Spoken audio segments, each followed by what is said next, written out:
Welcome back to another episode of Time is Fish International. I'm your host, Daniel Nilsson, and today we are joined by the one and only Italian lure stallion, Baroni Baits.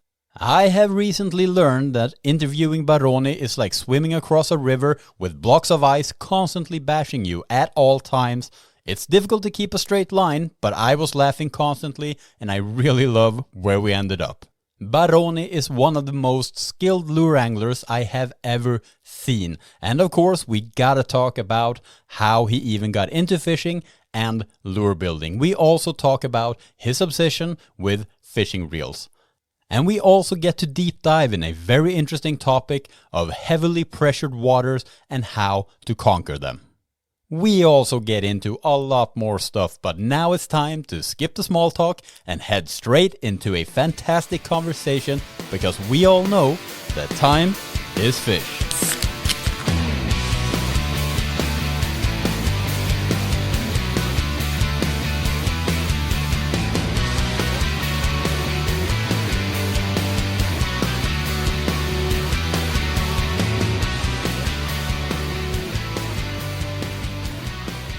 Yeah, we don't. I just started the recording just to so I don't forget it because one time I actually forgot it and I recorded a whole episode and I was like, oh super, and I just turned it off and then it turned on. I was like, fuck. Shit. It happens. It happens. The best of us. It's only happened one time and now I'm super anal about it. So as soon as I start like this, I just start recording right away. So I never forget it again because that sucked. Of course. It happens, but it's a major mistake in your line of work. Like forgetting to record the thing. Yeah. Yeah. But did you... sometimes it happens. Did you... Once it happens... sorry, man. No, my fault. I'm not used to this, so I might talk over you, so forgive me. No, but it's always a bit different, like depending on the internet connection and stuff like that. It's usually a little bit of delay, so it's very easy to talk over each other. Like that happens a lot when we do it like this on Zoom calls and stuff. So it's very difficult to not do it. So don't feel stupid doing it. It's like super easy. I will try to wait 1 second after you finish your sentences, so I'm sure I'm not talking over you. So that's not a delay. That's me that will try to do that. It's gonna be on purpose. Yeah, we're gonna sound like two half retards here, just sitting and talking super slow and waiting too long. Or probably two guys with a 2002 connection, like 56 kilobyte. Yeah. You know, when the internet it took, if you want to jerk off of porn, it took 1 hour to download a pixelated boob picture. Oh God, I dread those time. I remember that it was such a waste of time. Just going down like this, one row of pixels at a time. Yes. It was terrible, and you had to keep the phone line busy. Yeah, and if someone made a call, you just logged right out. Yes. But I'm happy I was not a teenager. I'm not a teenager now because if I had access to fast porn in my pocket all the time, I would not be here to tell this story because I don't know how kids do it these days. Like, kudos to them. Like, wow. And you still manage to go to school and have a normal life with naked girls in your pocket. That's really something. So... bravo, new generations. I would have obliterated myself for the friction. Trust me, I would be dead by now if I had that opportunity back then. But still, fishing. We were talking of fishing, not obscenity. I think maybe the kids nowadays, they don't get enough credit as they should, maybe. I know. How can they survive in an environment where you are judged not by 20 classmates, but 2,000, 20,000 people on social network? I would kill myself, honestly. Like, if a bull in your class calls you a loser and a dickhead is one thing, when it's like 2,000 people that you don't know that screams and yells and riots on your profile that you are an idiot, that would be bad, honestly. They really need to grow up with a different mentality nowadays. I mean, we are flock animals, and the flock behavior to get criticism from the flock is very important for us. Like, we take it very seriously if someone says something negative, but if you have, like you say, thousands of people calling out negative shit, very true. It's difficult to filter that. Yeah, but you know how it is. If someone if 5 people tell you that, oh, fantastic work, I love your lure, that's okay. I know. But if one person tells you, dude, that's a shit job, how are you thinking? You know, that's the one that keeps you awake. We're wired that way. Doing the job that you do, as in you have a big following. I don't know. You have to be able to you have to train yourself to tune out a lot of noise, because I guess it's gonna be hard. Like that negative comments, the real negative comments is one thing, because they might have a point, and that can be something that makes you do a better work next time. But the casual dickheads on YouTube and on the internet that just stop by and drop a line of shit just to see what happens, those are incredibly. There is an incredible amount of people doing that. And that's crazy. We will have to live with that. Only we are in a line of work where what we do for the best or for the worst is related to fish. And fish are wild animals. They don't have internet. They don't give a shit about this internal struggle. I've been seeing a lot of fishfluencer really going around in order to make views. They spoil waters. They do despicable things. And so, that's another problem that probably the sport is having and will have more and more in the future. For sure. Keep in mind that this comes from a guy that we are in my country. There are 1,500 lakes.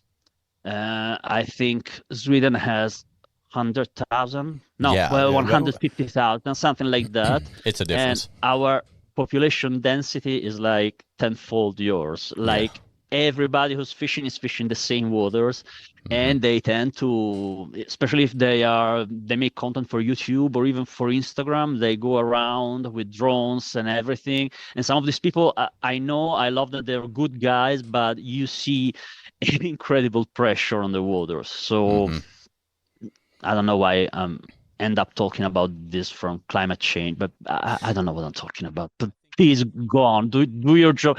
Just ask and shoot me if I go over the line, okay? Don't worry, there's no lines in this podcast. There's no boundaries. There's no. This is an open-minded podcast. But I do have a little bit of a structure here that I think we're gonna work around. Perfect. I will follow you. Not a line, but try to keep you in one direction, so to speak. But dude, welcome so much to the podcast, dude. Thank you for having me. I am excited. I hope I'll do well, because I'm not used to that. I've been in another podcast once, but it was in Italian, so I have to speak another language. I will try to do my best. Okay. Yeah, but you have good English, so I don't think it's going to be a problem. And you were just in my podcast just 3 days ago, actually. I had a lot of fun. And the fun thing is, because this was in my Swedish version of the podcast, this is going to be on the Time is Fish international version. Cool. But the other one is, of course, it's in all of it is in Swedish except the section where you were in it. And I have had so much good feedback that wild Italian, he's the crazy Italian guy. We love him. We want to hear more from him. And I was like, that's why I wrote to you so quickly. I mean, dude, we need to get something going, because there's a lot of people that would like to hear more from you. I'm very honored. Thank you guys who wanted me. Now you will live to regret you asking me again. But thank you. I'm really happy about that. That really made my day.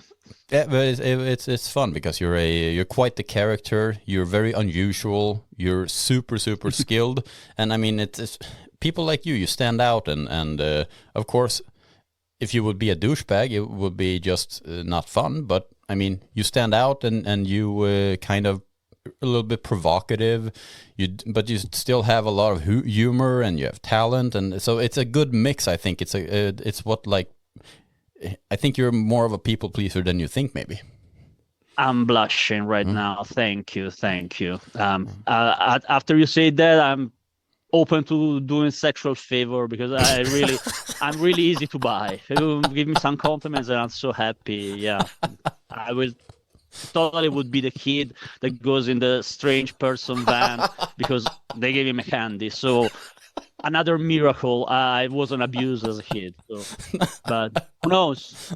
Never too late, That's what I mean. It's so fucking funny. But dude, yeah, nothing is live here. We can edit it So you can afterwards. cut.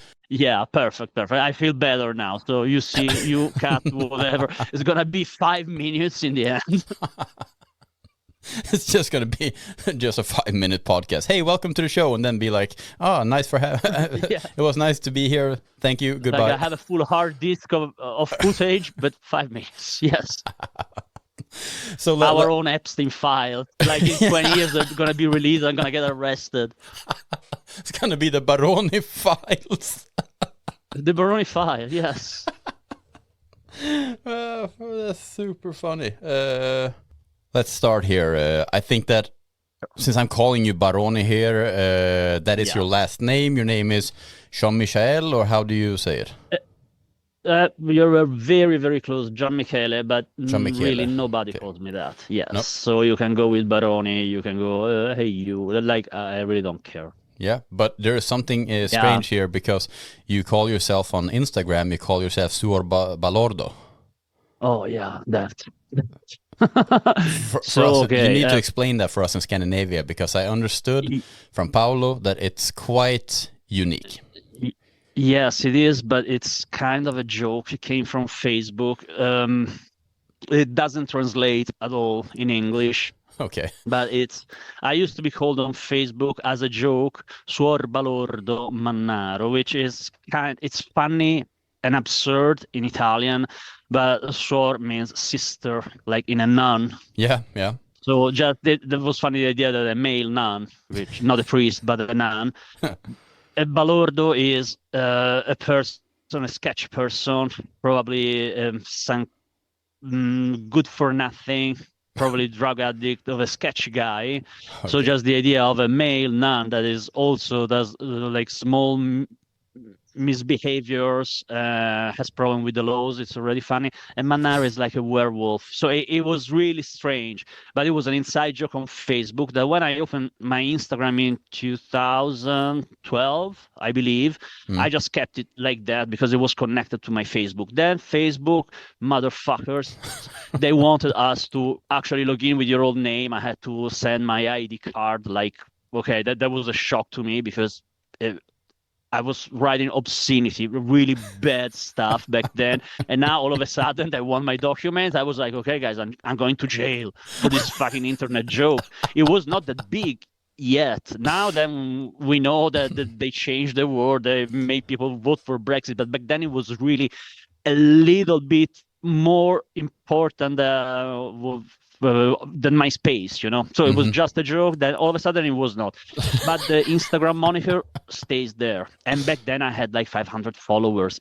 It was before I decided as an experiment, let's try and see how this Instagram work is booming right now. It's just picture. It was a beautiful place. No need for content to shoot in stupid videos of yourself. No need for hooks. You would just put a content every day or every 2 days. You will just garden, let's say, your Instagram page, and eventually you would organically grow. Yeah. And so I kept it for a hobby inside the hobby, because I say, look, I'm going to dedicate this Instagram thing to show what I do with my hobby, which is making lures. So pictures, very relaxing, very interesting. Like, how can we break the algorithm? And nobody cares back then. So I started growing, and the name remained that, which doesn't really make sense, especially in a handle from Instagram. But it stays there because it was really a little experiment, a pet project. While I was doing completely other things with my life, I think I was playing my band. I've done other things, still keeping up the thing. My audience grew, 1,000, 2,000, 5,000, but it took me like 14 years. And then and people started asking me, do you sell this bass? And I was like, what? No. This is something that I really like to do. And if I turn this into a job, this is going to be a nightmare. Like, it's going to suck the joy out of me, because you know how they say, make a job of what you love and you will never work a day in your life. That's bullshit. What happens is, take what you love, struggle, make that your daily job, and it's not that you're gonna love it. Like, you will stop loving things, because if you love things and then I have to work for them, fuck this shit. But here I am, because I used to work in tourism in Florence. Here is one of the most touristic cities in the world. Then COVID happened. And yes, the lockdown lasts 3 months, but the problem is all the flights from outside the country were closed for almost 3 years. And so all of a sudden, I'm out of an income. I have a mortgage, and I say, shit, I really have to figure something out. So in those months, I work as a fake chef for these secret parties during the lockdown. I think I can admit it, as long as I don't do name. I would just sneak out of the house. Go cooking is another one of my hobbies, and I prepare food for these parties that were held during the lockdown. I was fully vaccinated. Those people, I don't know, they were probably one of the crazy not vaccinated, but they used to pay me well. Then what I did, I did a bricklayer for in a couple of occasions.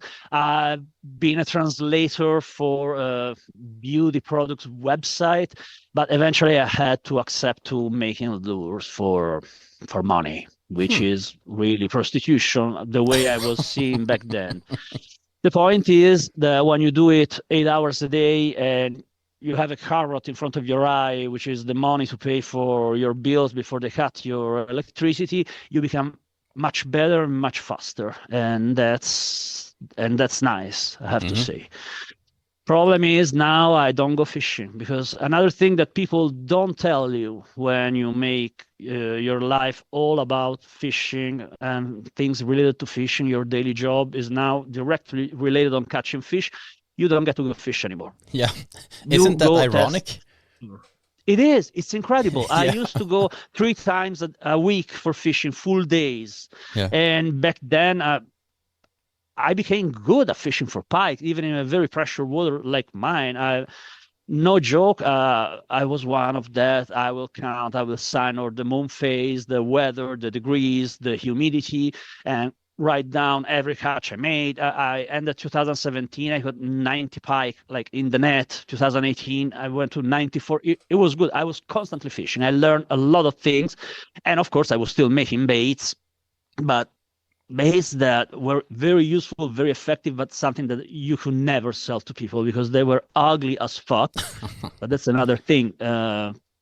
Pike, maybe other fish, but I don't think pike really don't care how pretty lures are. No, that's more for us. Long story short, I'm here 6 years later, and I'm still doing it. I've been quite successful. I won prizes. People invite me to podcasts probably, and then we're gonna rate me in the back of the van. I don't know, but yeah. So I'm having fun. Like I would never have expected my life turned out like that, but so far it's working. It's working fine. Unless I become rich and I will completely stop working, I'm gonna continue. I have a lot of ideas in my mind about baits and lures. Yeah, we're gonna get into that also. Because there's a lot to talk about, but you also mentioned, because as I mentioned, you were in the podcast earlier this week. It was because you were here at Bait Bash in Sweden, which is a small, cozy fair, but it's very specialized. Some of the best lure builders in the world are in this little gathering, and that's where you come into place. And you came second this year with your most creative lure, which was a seahorse that was freaking amazing. Yes. But yeah, I know like last year, unfortunately, I couldn't be at the Bait Bash because I was actually fishing. But you actually won both categories, Best in Show and Most Creative. And you told me about that. And you also told what you did when you came back to Italy. You were on the bus, you were stalking old women, telling them about your prices. Yes, that's the point. I try not to do that with the people I actually care about and my friends. I try not to brag. I like to look like, oh, this guy won this fucking contest, and he's not even talking about how casual it is. That's how I like to appear to the people I actually care about. But when it comes to stranger, really, it's like, oh, hello, lady. Do you remember me? Never seen her. What did you do last weekend? I was in Sweden, And when they don't call the police, it's like it's embarrassing for both of us. But still, I have this urge, you know. I'm a little kid. I like compliments, but I also like to look like a guy who doesn't give a shit. Because, you know, that's the way we grew up. A real man that with all those emotions and all that bullshit. But in the end, would you say that you are a typical Italian mama's boy? That do you fit the stereotype? I do. I try my best to bring the honorable stereotype. When it's incredible. When I'm abroad, I become a super Italian. When I'm here, I'm pretty atypical. But when I'm outside of Italy, I really start speaking like, "Ma, it's me, Baroni, the guy with the fish." I usually not like this, but it's something of a national pride, especially now that we are. As an Italian, we are lucky because around the world, being Italian, all of a sudden it's cool. Like 30, 40, 50 years ago, wasn't so cool. You were fucking a parasite. You were basically...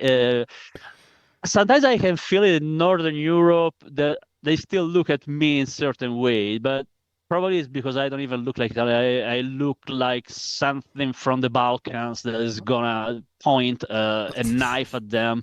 I don't know. I have strange features. Maybe I will try to grow like some mustache and go around with a piece of cheese under my arm to look more Italian.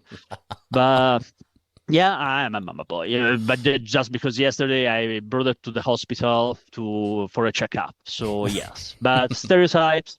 Yeah, very often they tend to be true.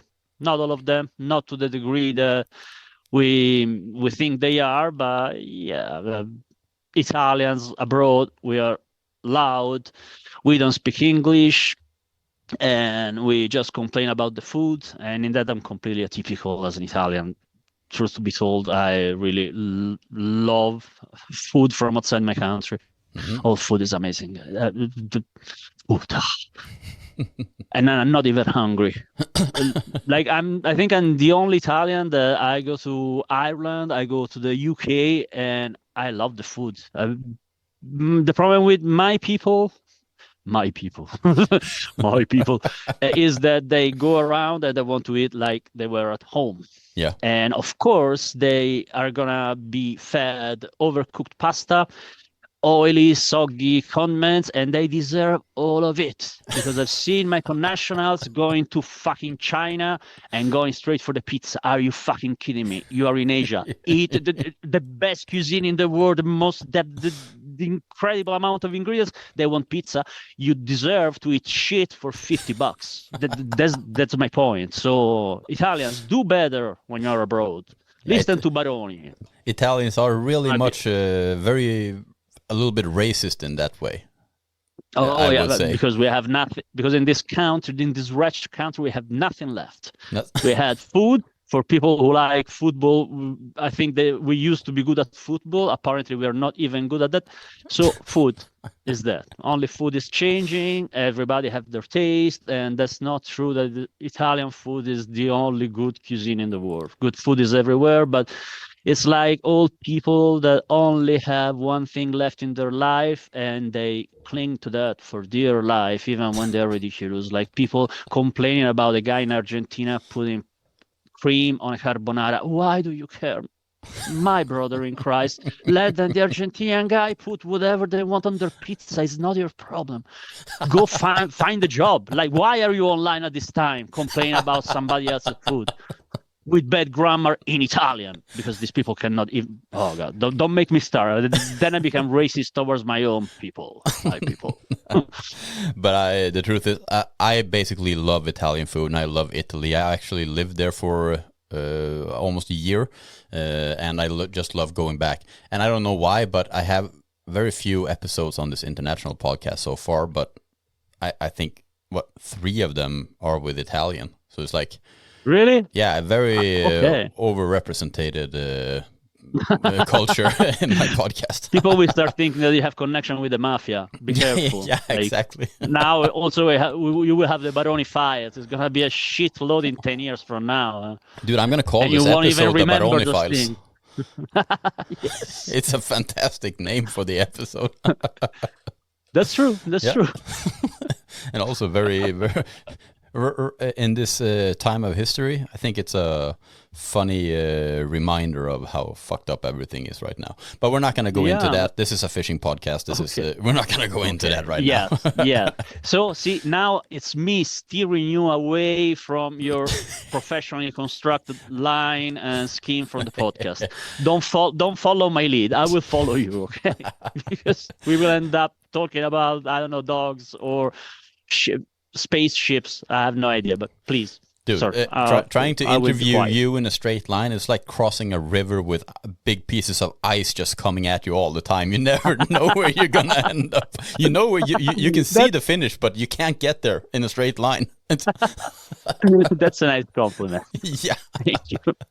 But dude, I want to know a little bit about your background also. Like, how did you get into, do you come from a traditional Italian family, and how did you get into fishing in that manner? What influenced you from the beginning to start your interest? My family is the least traditional family in the world. I can make a TV series like Game of Thrones about my family. People don't believe me.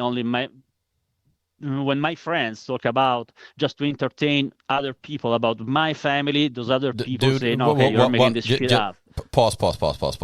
I haven't watched Game of Thrones, but I've seen a little bit, and I have people tell me it's about incest and dragons. Yeah, and incest is not proven. I hope not. I like to think that so we have no dragons. The dragons came later, pikes.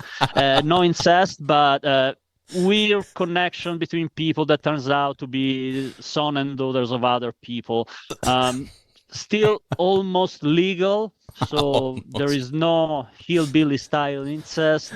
We still have a pretty high IQ. So I think I have the right number of chromosomes, let's say that, even if sometimes it doesn't look like it.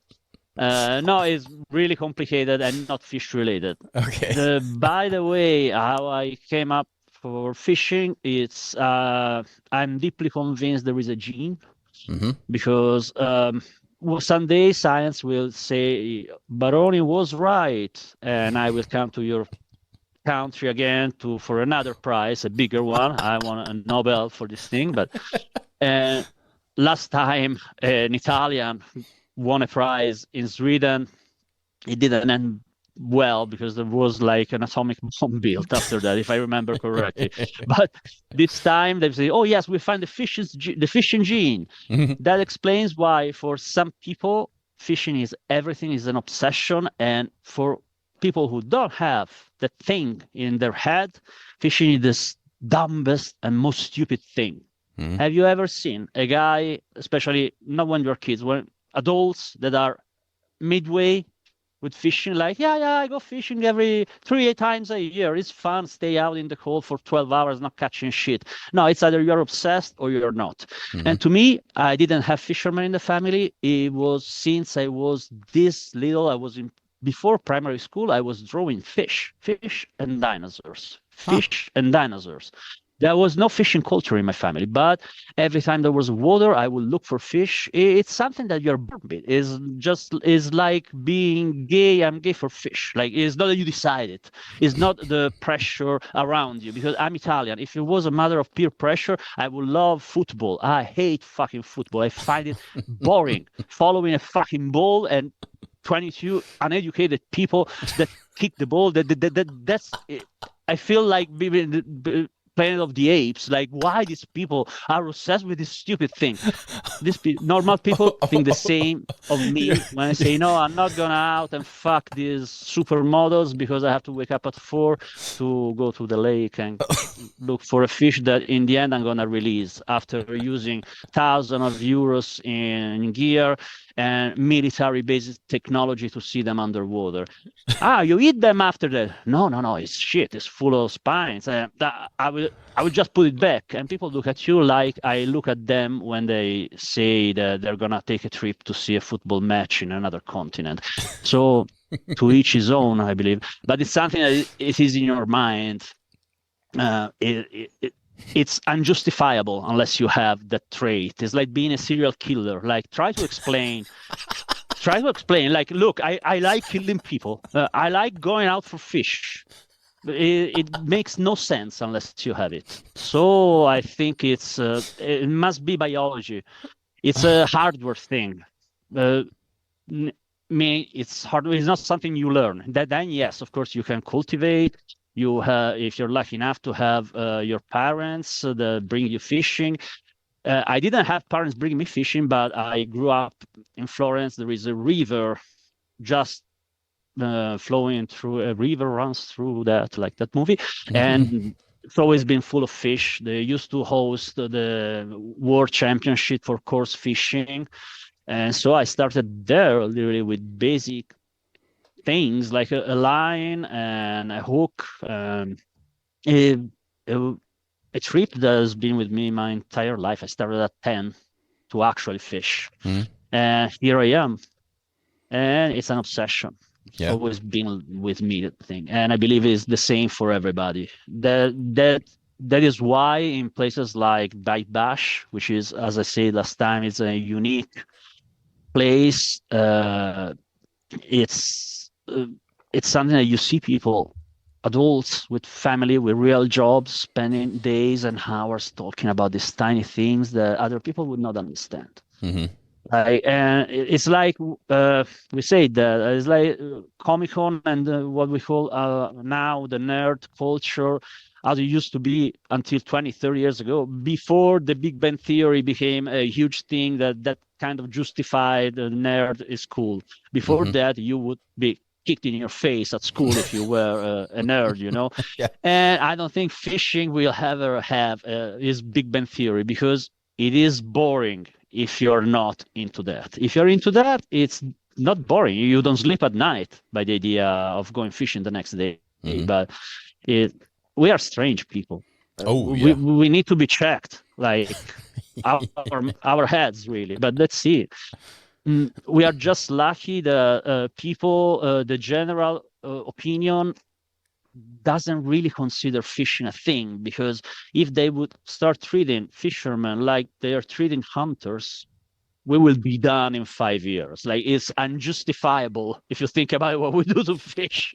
It's incredibly difficult to defend. Exactly. So it's better if it's boring and it's considered like a weird pastime for weird people. So maybe it's better it stays like that. Yeah, that's actually a good point. It's a good point. Just keep us in the shadows a bit like that.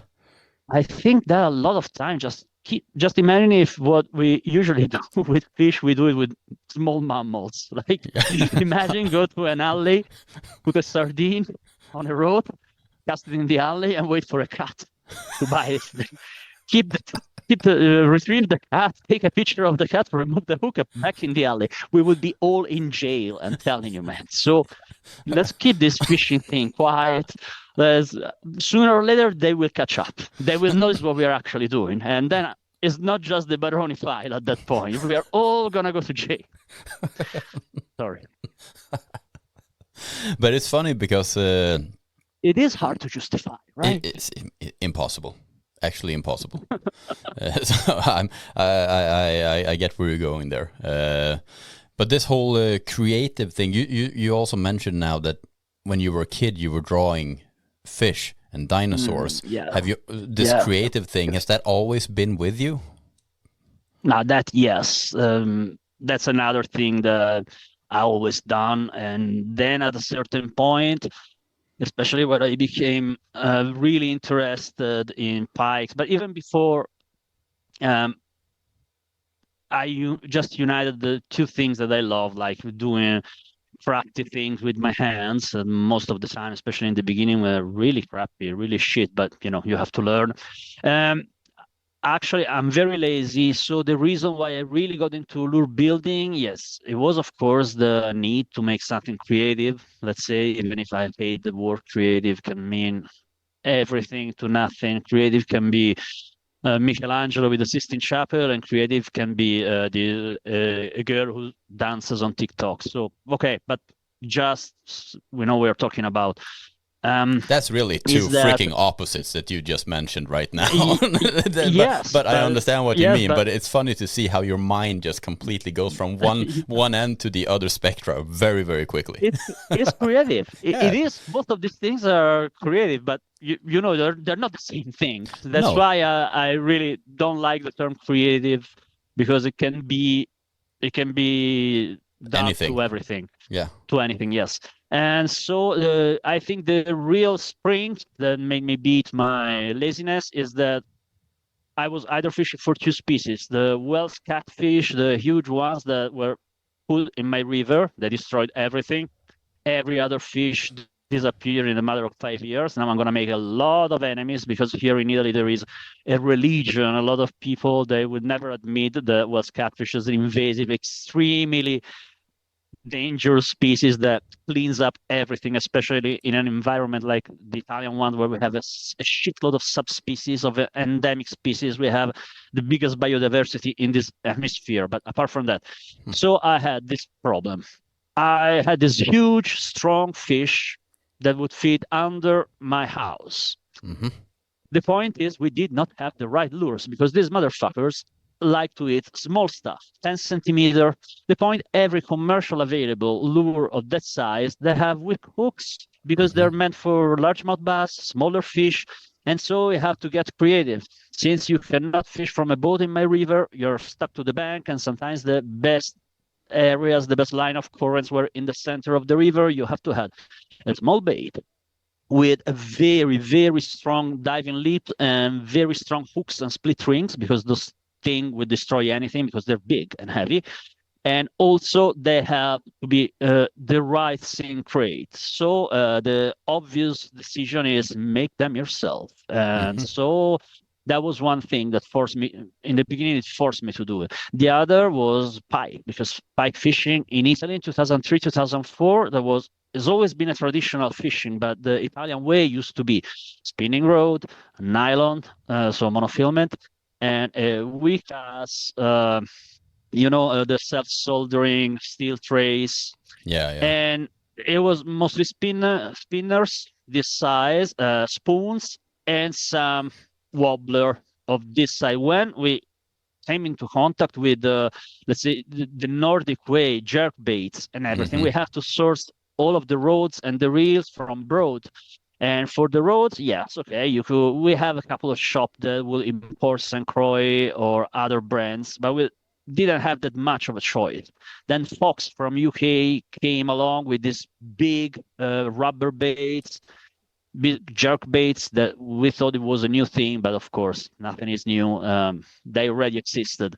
And so we fell in love, me and other few, let's say, pioneers, even it sounds like, but we actually tried to use this big bait on this big road when all other people were making fun of us, like, what are you going to catch? A shark?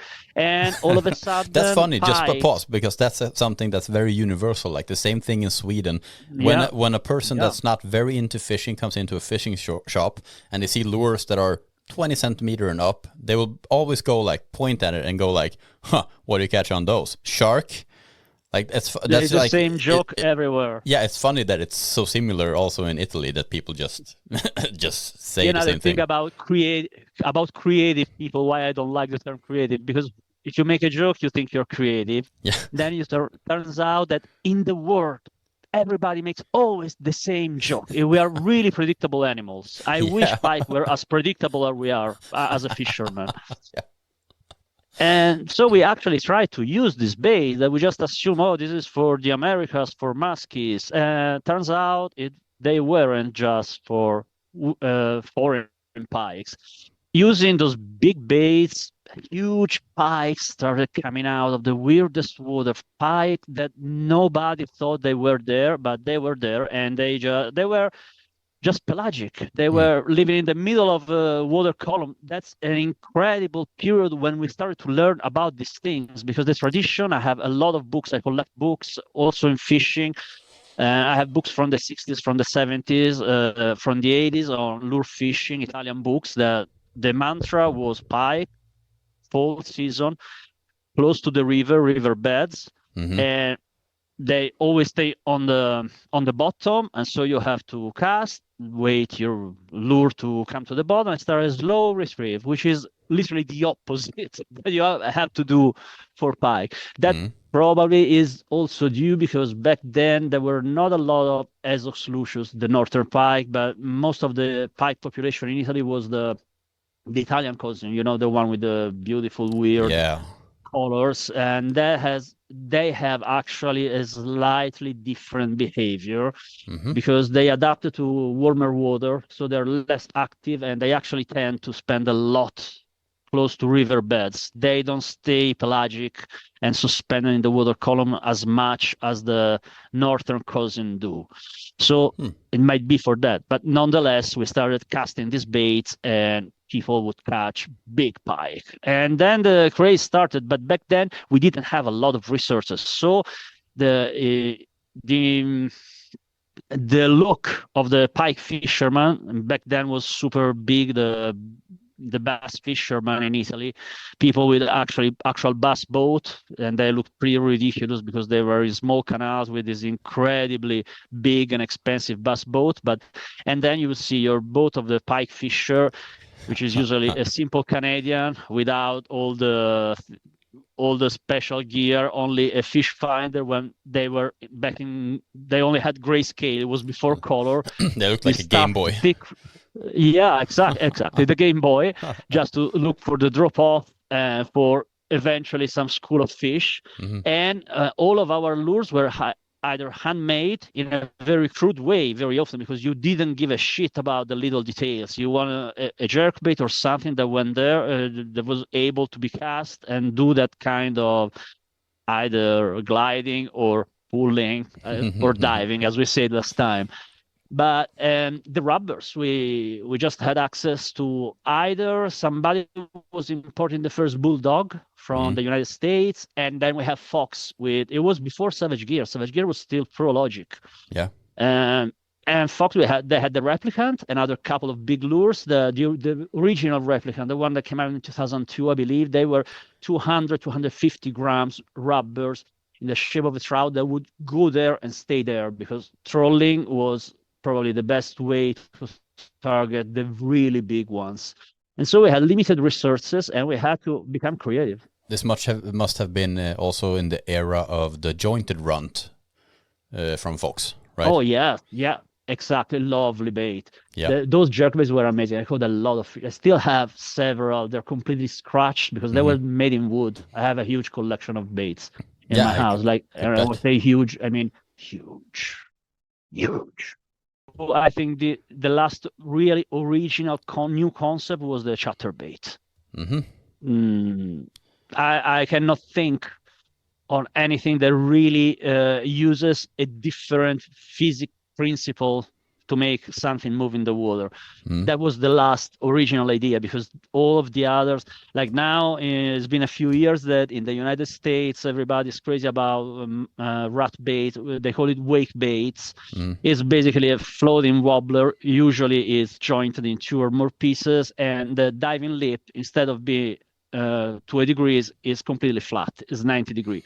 What happens is that it is super catchy. It stays on the surface, goes like this, makes a lot of noise. Fish love it.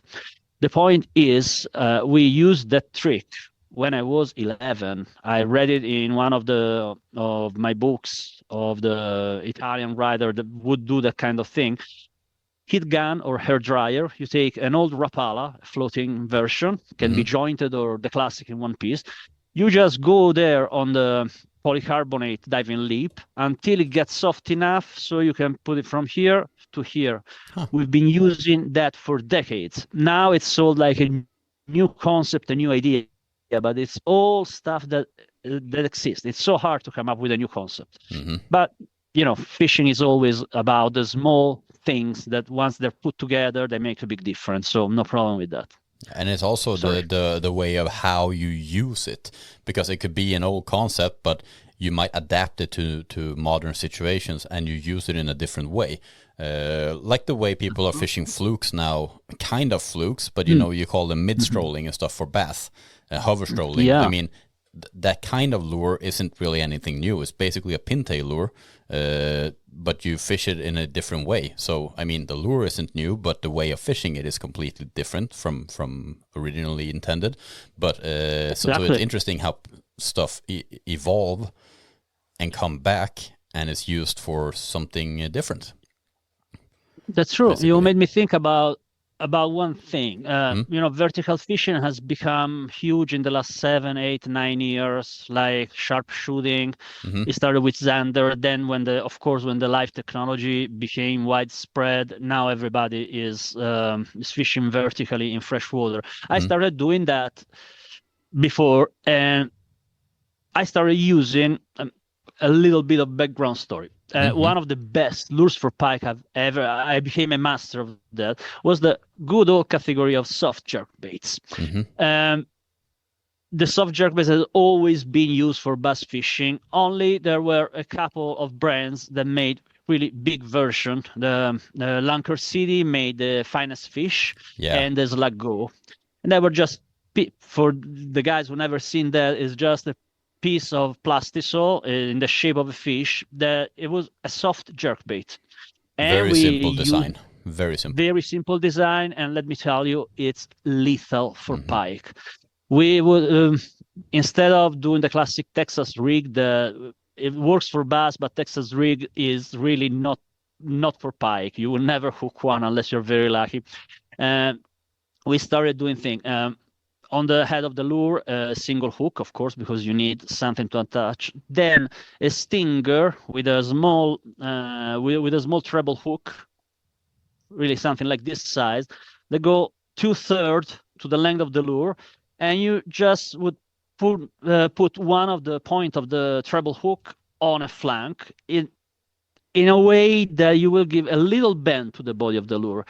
At that point, and we're talking about 20, 22 centimeters lure, so 10-inch they have a good finesse. Profile, but 10-inch stuff, but still pretty light, because the profile of this lure is always very, very slender, and that will allow you to use it the way you want, and that's really up to the angler who's using it. It never moves 2 times the same, and that was lethal for pike, especially if you give the bait this little curve when the lure fall erratically, unpredictable, that where it would trigger the strike. Nobody is using them in that way anymore, but not a lot of people is even using hard jerk bait, as we said last time. But now that kind of lures is what is probably one of the best seller when it comes to vertical fishing. How they're called? Are they called flukes, right? Those in my mind, in my old mindset, was a soft jerkbait, but it works perfectly also vertically. So it's perfect, very smart rebranding if you're selling lures. We had that boom here in Sweden also with vertical fishing and then the sharpshooting, and finesse was one of the first vertical lures that became really, really big over here. We sold a lot of finesse. I worked in a shop back in 2011, I think, when 10 and 11, when it really, really exploded, and the finesse was basically one of the best sellers, I would say. Exactly, but that lure was born as a soft jerkbait. For sure. For bass fishing, mainly. For bass fishing, then they made the biggest version, because if you go to the finesse fish, the original ones are really 5, 6, 7, and then they came out, I believe, in 2002, 2001. They came out with the 10, 11-inch, and it lethal for pike. Lethal. I might be wrong. Probably it's from the 90s, but still. But it's incredible that. It's not incredible. It's actually pretty normal that you can take a lure, as you said before, that is supposed to do one thing, and find a completely new job for that lure. I think that's a lot of people I don't see people doing that, but it's all stuff that you can do it without waiting for a big brand to rebrand it for the next craze and the next trend in fishing.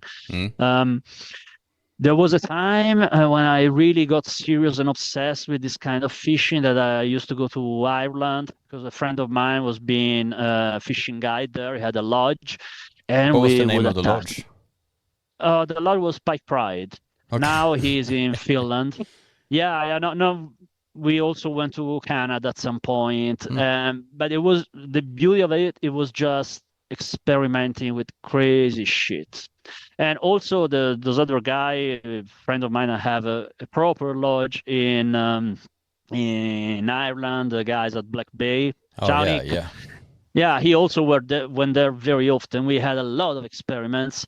And we would go inside $1 stores in Dublin and buy anything in our mind could have a little bit of aquacity in it. I mean, dog toys, cat toys, and let's just try what happens if you put it in the water with a hook. How can we move it?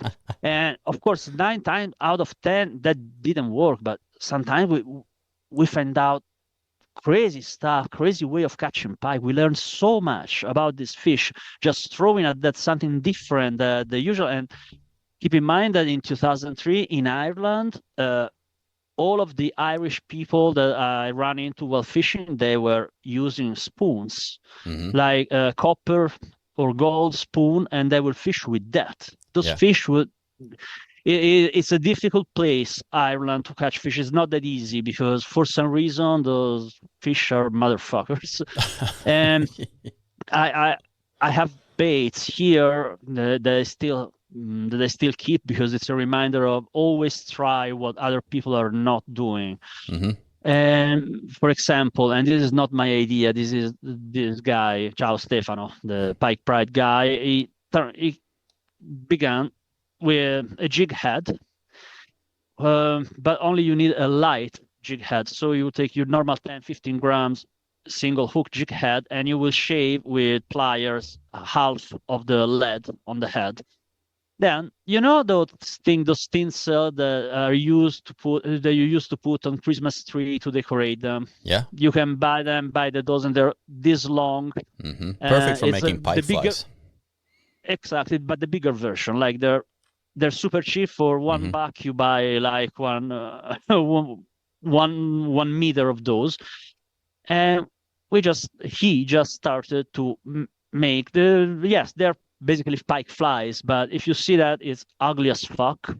It's nearly impossible to cast. We had to cast it with a spinning rod set, not with a casting reel. Yeah, and it would catch a lot of water, so it's a little bit of a pain. But in the end, you were able to cast a lure that was 40 centimeters long, with virtually no weight, that would not sink. It was just slither on the very surface of the water, and that allowed you to fish inside, on top, those very thick weed bed in April, May, where the big mamas have already done spawning, but they are trying to regain energy.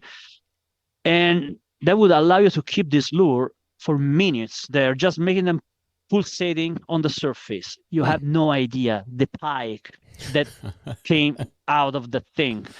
Of course, it's something that you cannot really commercially release. Nobody would ever buy something like that. But it's something that you can really do at home. Yeah. But think about the Mura's mouse. The Mura's mouse. That's more commercially acceptable because you can cast it as heavy. But that has become commercial later. You know when? Because I remember exactly the moment. It was when in Fly versus jerk. When they caught that beautiful 120. Yeah. Before that, we've been doing that kind of hybrid lures in Italy for a lot. Maurizio, again, I think he dressed his first Mura's mouse when he was at Pike Pride Lodge. He was working as a guide with this other guy. And one night, we were drunk after fishing. We had, of course, it was Ireland, but we are Italian, so we had a huge amount of bottle of wines. And he started dressing the cork of the bottle. And we were like, shit, that's a good idea. That could actually work because it will keep the lure suspended. And he actually made this thing that later became the Mura's mouse, that became famous outside of Italy after that episode of Fly versus Jerk. But for 10 years before, everybody was using the Mura's mouse. But whenever I would go to Ireland or the United States or to the Netherlands, and I would brought all of my pseudo Mura's baits, because before the Mura's mouse, there was a hair bug. invented and made in the late 90s by fishing guide Luca Cattin, the guys from the northeast of Italy. That was basically a casting version of a pike streamer. Only he wanted something. He's also a fly fisherman. He wanted something that he could be able to cast with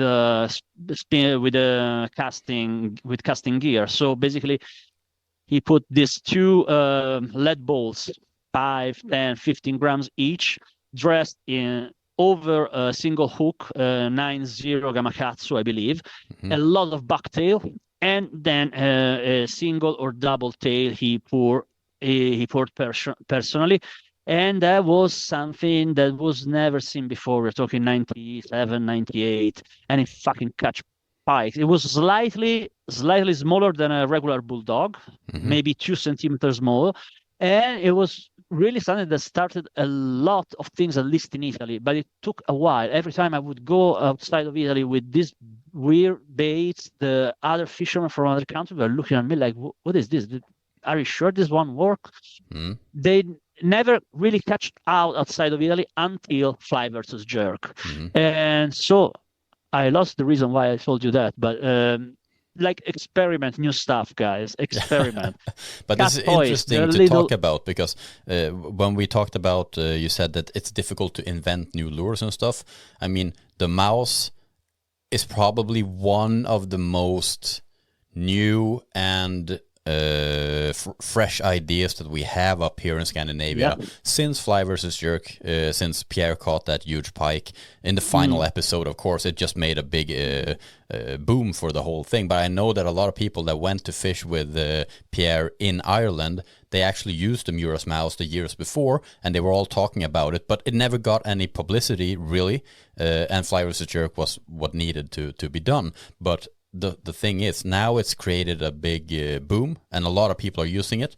I've started to use them also, and for me, it's just super effective to fish it over weeds, because this big ball of hair, it creates, the pressure in the water and all of that, but it also creates a weed guard for the treble hook. So you can fish a big soft lure straight through the weeds, and this hair kind of pushes the weeds away in a manner, and it really becomes effective for that type of fishing. And also, the profile, the water pushing abilities, the water displacement. But I also heard a theory that's very interesting, that the bucktail creates a very distinctive sound in the water that no other lure does, and that also attracts the pike in a weird way. That's what I've heard some people describe it. Have you heard about that? No, I haven't, but I have no doubt that's true to a degree. That's another thing that keeps me awake at night. The way that pike perceive things that we take for granted. Yeah. Of course, it makes noises. Everything in water makes 10,000 more than the noise that made outside the water. If you ever put a camera inside the water to film something, you know how messy is down there, because of course water is air, only more dense, and the sounds are amplified. Of course, the even bucktail make a noise. I'm sure. I tend to believe that the success of Mura's mouse is really the way it displaces water, plus the weird visual. Pikes are really attracted by flies in general. They love to stare at things that move but don't move, that just fluctuates. Yeah. That's another experiment I've done fishing vertically. In our pressure water, for example, we realized that at some point, to catch the best pike, you will have not to jig, to keep the lure still for minutes, completely motionless. And you would get this pike that after 10 minutes of inspecting, it would take it as a dead bait. And you can see pike, tanta. I also I'm a poor fly fisherman, but I do that for pike. I think it's one of the most effective way to catch pike in certain time of the year in certain spots. And I'm amazed how long a pike can stare, completely tantalized to see a fucking streamer or a pike fly. And it goes there and they look at this like, what the fuck is this? Shall I? Shut it. Maybe I'm gonna test it. No, I don't. You can read them. I have videos of minutes of pikes staring at my flies under my feet. Like the rest of the world does not exist. I could catch this fish with my hands, but it would stay there. I have videos. I'm not making this up. So there is something that probably really resonate with the little walnut-sized brain of these animals that even they have this brain, they always fool us. But so, yeah, I think that, and that's the secret behind the murals, that and the way it pushes water. Yeah. But yeah, noise, of course, they hear noises, they see things, they know everything. Like they have big eyes. Another thing, they see the hooks. They see they see everything. They just decide not to care. If they are excited enough, it's not, the point is nobody can really answer to that question, because we don't know how the pike brain works, and we know how they see, we know the cones in their eyes, what kind of colors, but we don't know what their brain tells them. Otherwise it would be much easier what we do. But I think that's the charming part about fishing, because it doesn't matter how much we fish, how much time we spend. And the beautiful thing is also that we all have our own theories of what is correct, but we will never have the correct answers, because no one will put that money in, research of a pike, because there's no commercial value in the effects of the research. So it will only be our own theories and our own reality, and we will... That's the beauty of it, because there's no right and wrongs, and we all believe in different things, and it's always going to be like that. We're never going to have all the answers. It doesn't matter if you have 10 live scopes in the boat. You still don't know why that pike attacked or why it didn't attack, because we will never know. And that's the beauty of it, right?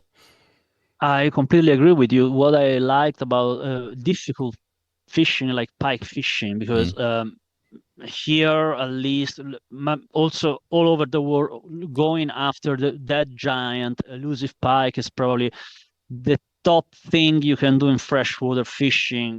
Maybe that and the big marble trout, in my country at least, and probably it could be the taimen of the huko if you go east. But that's the big, and also maybe the Great Lake trout that live deep in the lakes. Maybe that's the final stage of this beautiful video game. And the point is, the thing I always loved, that's really fascinating me since the beginning, is the work of intuition. You have to reason, you have to know the fish, you have to know the habits of the prey, not just of the fish, how they react to light.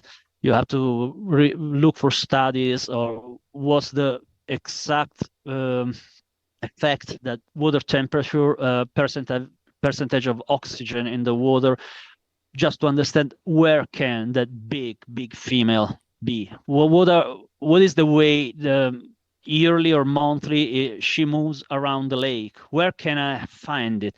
And that's the very big the thing that is very difficult about pike fishing, targeting the giants, in my opinion, is that since this fish, especially the older they get, they have really short feeding windows. Maybe in one feeding window it's 5 kilos of fish, but that once a pike is 20 years old, know exactly how to hunt.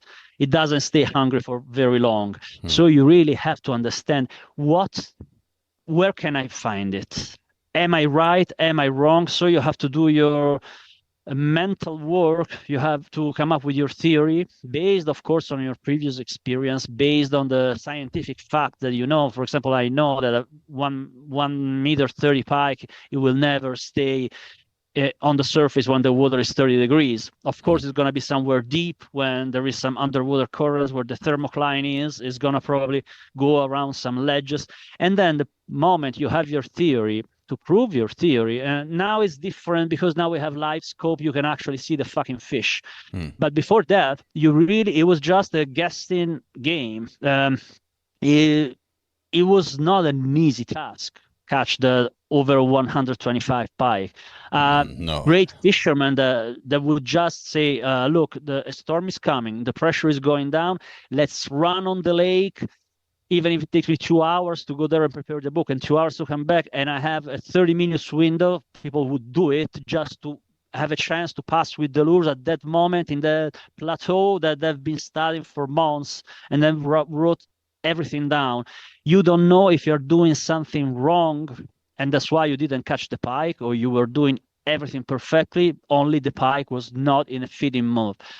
And that's really something that in the end made the fact that you eventually managed to catch that huge pike after months or years you try, that make it true achievement in sports. In like, it was not for everybody, and it's still not for everybody, because catching pike where they're present, if you go long enough, for often enough, you're gonna catch them, unless you're doing everything wrong. But that big one, could take your life before you catch one. Sorry for the rant, but I'm still motivated to the huge one. It's fun. It's fun never to caught hear. a giant. How big pike have you caught in Italy? My personal best is 120, pike. which today is nothing, because now you see kids that after 1 year have caught a couple of 125, 130. But there's a big many difference. Big pikes. It's a big difference. No, I caught it without live. Of course, yeah. I'm not against the technology. It's stupid to be against it, but it changes the rule and in a way that a 125, 130 centimeter pike caught 15 years ago has more value than 130 centimeter pike caught today, in my opinion. But I might be wrong. That's the way I see it. In the but official opinion, yes. But I would argue that, like, if it's caught in a traditional way without live scope, it's just as awesome today to see a 118 or 120. It's a very big pike, and it's difficult to catch. It is. I mean, I very is. seldom catch a pike in that size. I've only caught like 2 over 120 in my life, and it's not by using live scope. Oh, one was actually the live scope. I've caught 1 pike over 120 with live scope, and that's the only big pike I've ever caught with live scope, like over 10 kilos. But otherwise, I only fish without live scope, because I think it's more enjoyable when you catch those little bit bigger pike. But it's very freaking difficult. Look, I personally I'm not pro, no against. I always used fish finders. I always thought, and I still think, that fishing open waters without a fish finder, we are not fishing. You are just going by chance, and the fish you got doesn't have much value. You have to be compensated for your skills and your mental ability to understand where you can find the fish, and for your physical skill to stay there for hours and hours. So I'm completely pro technology. The point is, until you have to, your chance is just having a beam that goes underneath you, and you have to decipher what you see in the beam. Because I know a lot of people that have expensive fish finder and they don't know how to use it. Trust me, it's very common. And the moment you point it forward, it sounds like a little bit of cheating. But still, of course, it doesn't put fishing in the boat. And I don't use it. I only use it when I go fishing with friends, because I'm broke and I fish from a belly boat. I don't want to own a boat because it's a pain in the ass in this country. But I will eventually put a live scope on my belly boat for sure. I'm just waiting for the prices to go down, because I'm a messy person. I don't deserve good things. I break everything going around with a piece like 3,000 euros on a fucking float tube. But let's see. But eventually we're going to end up there. I think that's fun to say. Like, you say you don't deserve good things. Like, your lures are like, I bought one lure from you this weekend. It's one of my most expensive lures I own. And you say you don't deserve nice things, but your lures are considered to be one of the nicest things you can buy in the fishing industry when it comes to lures. I mean, freaking cool. We are going to talk about your lure making more, because that's something that we really need to cover, and I'm also curious about. Sure. But like, it's don't interesting. See them like that, because I make them for myself. It's nothing new to me. It's of course, even when I catch fish regularly on my lure, I always see the defects, even if they're probably just in my mind. So yeah, no, of course I was kidding when I say they don't deserve nice things. I have expensive fishing gear. I like nice stuff, and I treat myself only. I treat them like shit. I treat my stuff like shit. I'm not the one that goes with the only thing I take care personally is my casting reels, because I'm kind of a reel freak, and I do my service to my reel. I dismantle all of them. I know them piece by piece. I'm like one of those soldiers in the Vietnam that can take apart their gun. I do that with. I really have a fetish for all Shimano casting reels. I still use them. This day they were perfect, and I like to take all of them apart, clean them. Sometimes I also did some painting of reels. Wow. What is your favorite old reel from that you still use? Shimano Curado, the D series, the gunmetal one, the one before the green one. Those things are machine. I have a few of them. I bought them used, apart from 2, and they still work to these days. You can fucking plant a nail with those reels, and they're still. It was superior machinery. I don't know the engineer behind that, the tolerance. It was like butter, and it still is. Now, of course, after 25 years of abuse, you can tell they're not new, even if I take good care of them. But that is, in my opinion, the best reels ever made. And I'm looking at it now. I had to Google it really quickly, and I know what reel it is now when you talk about it. It's a cool old Curado reel. And the cheaper version, the Citica, the D series, and also the E series, the petrol green one. Oh yeah. But I like the looks of the D series. They were the same reel. They only in the E series they put a Teflon bearing instead of metal ball bearing around the worm gear, if I remember correctly. But it's the same reel. Because the E series, the green one, I never found that appealing. I think it's quite ugly. The color. I think it's ugly as shit, actually. But the D is gunmetal, and it's a really beautiful reel. It came in 3 sizes, the 101, 201, and 301. And the middle, they were the first low-profile heavy-duty bait casters. Because before that, it was all rounds. It was the C3, C4 from Abu Garcia, of course, and Shimano had already the Calcutta. But the low-profile reel before that series were just meant for bass. What year are we talking? The Curado D?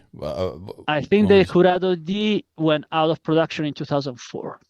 Okay, but when you must know about the Ambassador Eon. Oh, yes. The little bit rubberized. It was also quite a hybrid low-profile reel, right? And it was somewhere in the early 2000s also. That's true, but I think it was earlier, maybe late 90s. It was already not perfect for a heavy-duty rule. They didn't have that big of a success. People to this day still use C3, C4s, but then, of course, Abu learned the lesson and went on creating amazing low-profile reels for. I think now it's the brand with more models in that kind of. It's easy. It's hard to keep track of how many cool low-profile reels. But keep in mind, I'm talking 2003, 2004. Everybody who went for pike had a C3 or a C4. Yeah. And only now we all love the low profile, so easy to palm, so much more soul in your hands. Yeah. And the Curado D, in my opinion, was the fucking shit. But I have a fetish. Of course, there are many, many good reels, so don't mind me. I'm a bit of a collector of that kind of reels. It's fun to hear about. But you're still using the Curado D that you have? Yeah. Yes, I do. I have 5 of them. Oh shit. And 2 of them I modified. I put another pinion gear of a Citica because I wanted it a little bit faster, so I swapped the internal gear. And then what I have, the vertical fishing version that came out later, is the series EJ. The J is for jigging. It was just a Japanese made one. It's exactly the size 300 of the old Curado. The point is, doesn't have the centrifugal weights on the cheek of so it's really hard to cast. It's meant just for jigging. So, but it's an amazing reel. Also, the color is amazing. It looks the jigging handle is gold. Yeah, really beautiful. I have a couple trunks. I have an Abu Garcia that I won last year at Bait Bash. Really nice portable reel. Love it. And then I have a couple Lexus that I bought it for heavy duty stuff. They don't cast that much because they don't have a super free spool. It's like I think like the C3 C4, it never really released the spool from the main gear because it's one of those reels that even when you cast the line guide, yes, synchro, I think it's continues called. like that, but it's a very nice, very sturdy thing. I use it for catfish several times, but mostly the trunks, yes, they're okay, but for that price point, I want something better. Honestly, that doesn't feel like a 280 reel to me. It's the feel in your hand is a $100 reel, in my opinion. But I'm fixated with the old Corrado, so don't take my word for it. It's just probably my obsession that make me say that they work just fine. They had these stupid things that when you open the reel, is not attached to the body. So basically, if you're clumsy like I am, you immediately will drop it in the water and lose it because that I really don't understand why they made it that way. The engineer was drunk probably, or I don't know. They're Japanese that have control over things that they're very good at being tidy. To me, is like I just thought I was one of them that if the wind change, if I change lure, I will open the reel, change the weight inside. With the trunks, I know I cannot do that. I'm gonna throw away the reel because and that is a stupid decision in my opinion. But Yeah, I don't know. I'm not an engineer for Shimano, and I don't take money from any of these people, so I can say whatever I want. well, The fact that nobody pays me sets me free from every conflict of interest. So that's good. That's good.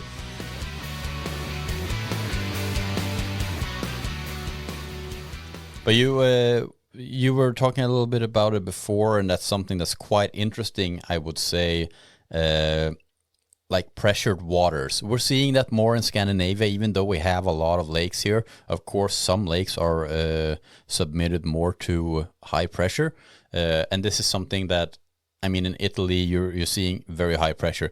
In Holland, you know, the Netherlands, the amount of pressure there is just freaking insane. But how would you say that? How do you look at what pressured waters, and how would you what's your take on it? How is the pike behavior? How would you go about fishing them? okay, Big question. that's one of my favorite topics because It's interesting. of course I don't have any truths, but I'm telling you that I live close by. My main pike lake is a lake that holds a good amount of pike. Some of them are really big. And it serves basically other three regions of Italy because the adjacent region, which is Emilia-Romagna, that have beautiful pike lakes, only you cannot fish them from a boat or a belly boat, is prohibited by law. So all the people on this is one of the biggest regions in Italy. They either go to Veneto, where the big, the lake, the Paolo Pacchiarini caught the huge pike on the fly, another place that is ruined by pressure, or they either come to my lake. The lake I usually fish. Yeah. And I'm telling you, man, I've seen when a spike on popularity on pike fishing is up, like more and more people buy pike gear. Now you have more information, you know how to use bait, you know how to buy baits and more or less how to use them. You start seeing 20, 25 boats a day in a lake that it's a reservoir. It's made for collecting water to feed the cities around it. Those fish are a limited resource, and those are wild animals. If nobody, just to paraphrase Jurassic Park, these animals need our absence. Yeah, Pike it's a is good extremely yeah, pike, they lay a lot of eggs. They have a huge mortality, like hundreds of thousands of eggs. Only a very few fish manage to become adults first and huge ones later. I have to say they're pretty sturdy as a fish, unless you really are a dickhead that keep them outside of the water for too long. They usually survive pretty well to catch and release. But still, you're handling a wild animal out of his element. They are not stupid. They can be aggressive, Sure, they are aggressive. They have to be aggressive, but they learn. They really learn, and they do that pretty fast. Extremely And fast. so, and to a degree, a bit more fishing pressure, like educated fish, it's a good thing for the sport. It's more difficult to catch to a degree. When you go over that, the point is you're actually fucking up entire ecosystem. I'm convinced that in my lake, it's been years that pike, they don't roam around the shallow waters, and of course they have to go to the banks to reproduce, to spawn, because they're hardwired biologically. They have to have very shallow water so that the males can push the female on the rocks, so eventually they will release the eggs. And also you need vegetation for the eggs, which are sticky, to stick until the little baby fish is born. That, of course, they will ever continue to do it. The point is they don't linger about those areas anymore. Now you go there, here the fishing season opens April 1st. At that point, you already have pikes that are 12 meters down outside of the base. That's a change in behavior that it happened in 5-6 years, and it's fast, man. 10 years, they really can change it's normal. It's like, just imagine you have a little forest when there are deers and other animals. All of a sudden, you open a road inside that forest. Mm-hmm. For the first car, they will see those cute little animals. But after a while, you won't see those animals anymore. The pike, they eat at night. It's something that we've seen with bass. I think they really shift the hunting habits. Now they see the electric motors of a boat, and you see them on the fish finder, they go down. Mm-hmm. That didn't happen 10, 15 years ago. If you go with the tiny motors, because we cannot use gasoline motors in Tuscany, so everybody's with an electric, the most aggressive pike would also come up and see what's the noise. Yeah. Because how long does it take for them to associate the certain kind of noise to the bad experience of having a hook in your... And so I don't know if that's a good thing, because eventually some of these pike, the more aggressive, they get caught twice, thrice, 4 times in 1 month, in one season. Eventually, it's bad for them. They're going to die. And keep in mind also that a pike that attacks a lure is being released, the pike hasn't had his meal. So after a few hours, once he retrieves from the shocks, and immediately another lures past there. I've seen pikes in the peak season when a lot of people is fishing, people catching the same pike, 4 or 5 different people over 5-6 days. And then eventually they find a dead pike there.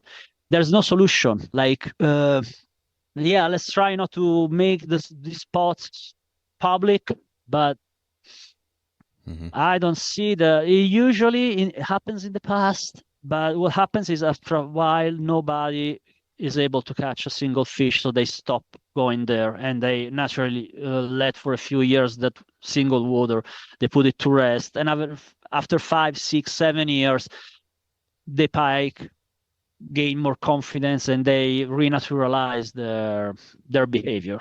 And again, I'm not an ichthyologist. It's my theory, but I see it. So it's just anecdotal. They don't follow lures anymore. They either strike it or you don't see them following in my waters. So yeah, and that's a widespread problem, I believe. More and more popular it becomes, more people wants to go there. And those fish, it's not or it must be already traumatic even if you release the fish to be carried out of the water. Just imagine those poor pike when they get back, they go to their friends like, dude, I got abducted by aliens. They take pictures of me and they're like, yes. They probed me. Yeah, okay. Guys, Frank is done. So I don't know. I don't see any fast solution on that other than something brutal, like let's rotate the water. Let's make a ban for 10 years in half of the water and put people to fish only in the other half and then rotate them. But that sounds like could be an unpopular solution. And but also it's going to put twice as much pressure on the other half. And then, it's... that's true. It's going to even... it's a difficult problem, but how do you go about thinking when it comes to fishing? Like the lure choice, the line choice? Do you go down in size? Do you go up in size? How do you think about fishing when a water? Now I'm not talking about a water that's completely difficult. Let's talk about actual fishing. Yes. Yeah, actual fishing with a little bit of pressure. First of all, I see a lot of people that really tend to do whatever other fishermen are doing, which is pretty stupid in my opinion. It's okay when you just start, where you're just starting out and you try to do what you see successful anglers do, and that makes sense. But after a while, you go into a shop looking for a lure, and the clerk at the shop say, "Oh, look, everybody's buying this color. We have the last one. Take it. It's very popular." And that's the moment you say, "No, give me the color that nobody's using. Maybe it makes a difference." But colors at that point is just the last thing. I think the key is to find some new presentation.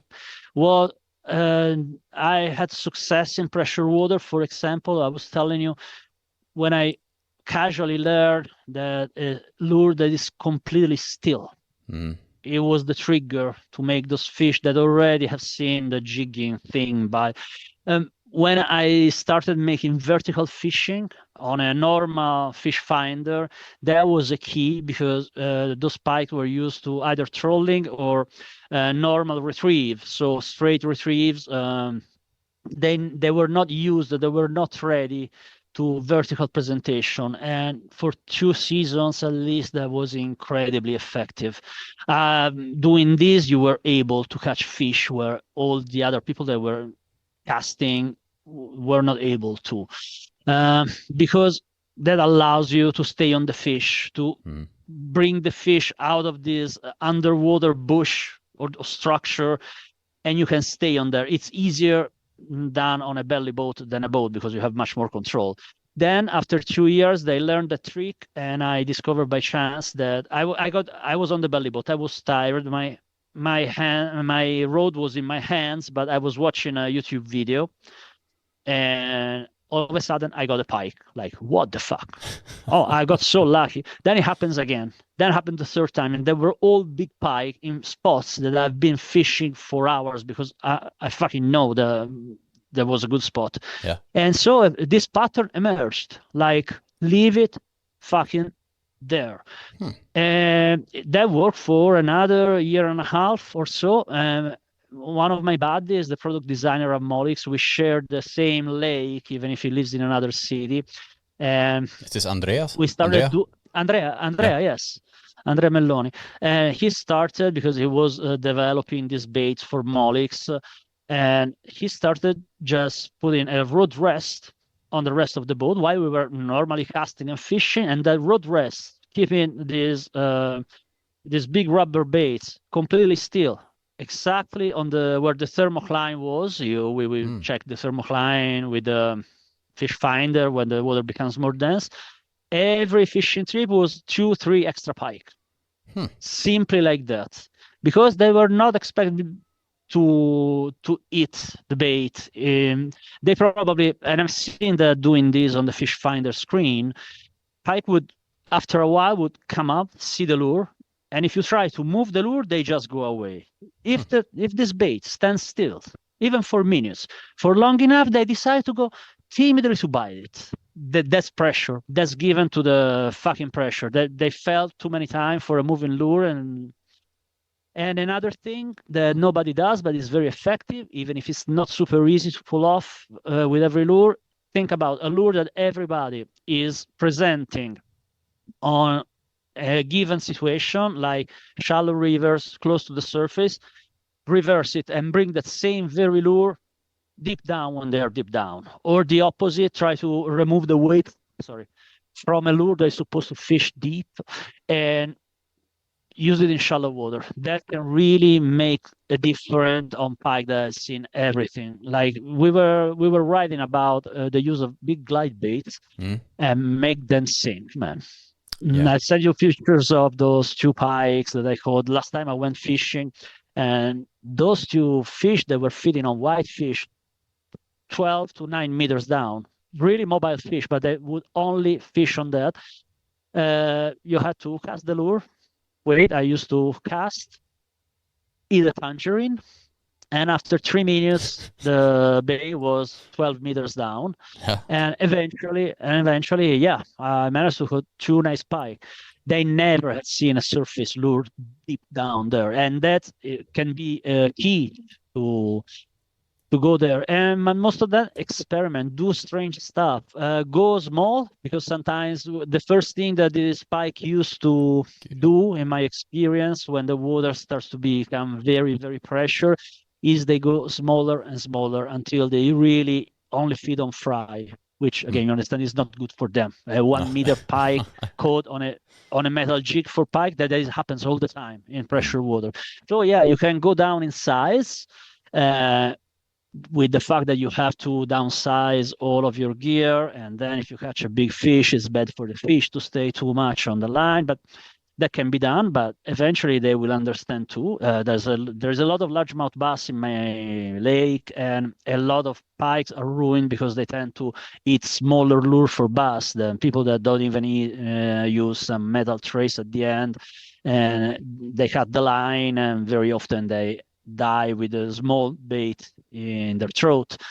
So yeah, they tend to eat smaller, or they can also try and eat something larger, but I don't know. That really depends on how are the feeding habits of the fish. If they usually eat on fish like 25 centimeters, yes, you can actually move them out of curiosity with a 50 centimeters lure.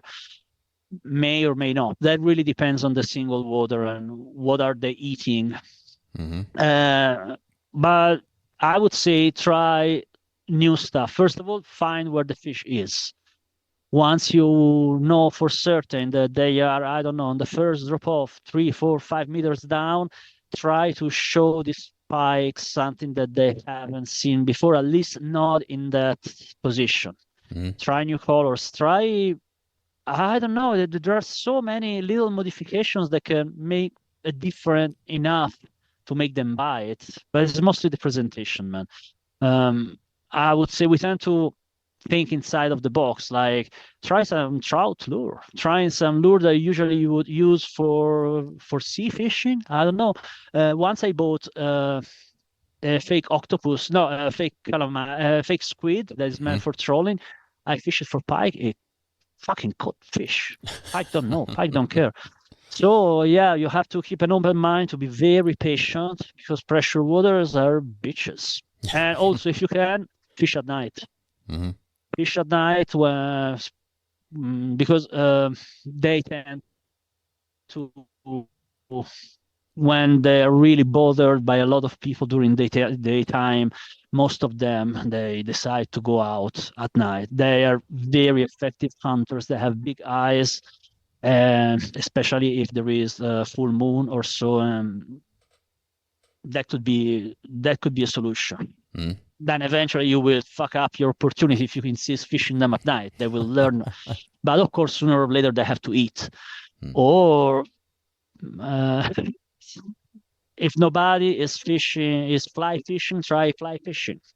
Try to build fly flies that you can cast with a casting gear if you do not know how to use a fly line. You really have to experiment, and keep in mind that, in my experience, the new thing that you can find that works, it won't work forever. They will learn very fast. Yeah, it's incredible. Otherwise, you will have to being stuck to try to figure out when the feeding windows might be. Drop pressure, even very tiny, a storm coming, or you know that in the next 2 days you're going to have a cold front. That could also be, it's very cold, wait for a day of sun and go find rock beds. It's the technique that people use for largemouth bass to find them in winter. Also, a lot of smaller fish go there on this rock when the weather is cold, but you have some sunlight. Very often you will find the pike behind that, and maybe you will be able to trigger that feeding window. And if the feeding window is open when the pike is hungry, really, all of this thing doesn't matter anymore. The point is the bite out of curiosity, of territoriality, is very hard to provoke when those fish are bothered by too many fishermen. I don't know. Do you have any other suggestion for pressure water? Because I really live my life fishing pressure water. No, I think it's interesting frustrating. just to hear, because I know, I mean, for me, I basically try to switch up the lures, go downsize, or actually just go very big sometimes. Just try to do something different from what normally is presented to them. But that's the thing. We don't have that much pressure in Sweden, so we haven't seen the effects of it really, since we have these big lakes. But it's interesting to talk about because it is a difference in behavior, and there's something cool. I saw a study on bass that they checked that fish that are caught more often actually have a higher rate of metabolism. So they actually, you can see that. I read that study. Yeah, it's cool. They're eating more frequently because they have to. It's interesting because there's so much stuff behind a pike striking the lure than we can ever imagine. Like, we don't know what's going on. Think about this thing. Until, let's say, 100 years ago, but it's 50 years ago, but not even, probably 20 or 30, since we really started to release all of them. Those animals evolved for millions of years. That the most aggressive in the spawn, in all the eggs, the small fish, the most aggressive have the advantage of growing up faster because they eat more, and to be they have the advantage of it will take them less time to become big enough to be safe from their siblings, for their brothers and sisters eating them. And that was the perfect advantage for a top predator, or like a pike. He's on top of the food chain where he lives. And all of a sudden, the most aggressive ones are the ones that get caught more and more often and released, and then they eventually they are either eaten or poorly released. So for the less aggressive pike that managed to survive young age, that's probably an advantage. We are maybe in a few generations, we are breeding a less aggressive pike if we continue like that. That's interesting. It usually works that way. It might be like that. I've caught fish in my lake that 1.15 meters, they look like they never got caught. They don't have a scar. They don't have a missing tooth. Like, a new fish only is fucking 1.15 meters.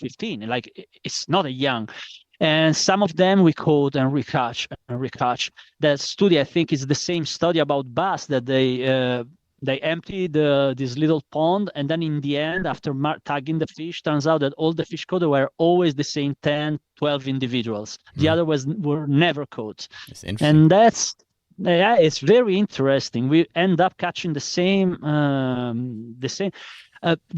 The only place in my life that I visited, because I travel a lot for pike, that were catching pike were actually easy, was Canada. The Northeast Territory. I went on Grizzly Lake.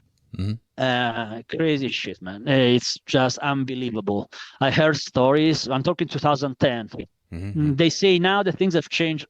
Also over there has become pretty popular, but back then, wild. We go there like 3 planes, and then the aquatic planes. What's the English for that? I don't know. An incredible amount of bites. You would catch 70 pike, then lose the count and start again. When people say we had 1,000 fish in a boat, it's not a story, it's not a boost. It's true. It's insane. You end up swapping the treble hooks for single hooks because it's easier to just release them. And even there, that was so fucking crazy. We started attaching hooks to anything we could find in the lodge and still catching fish on that. To a point, it became dumb.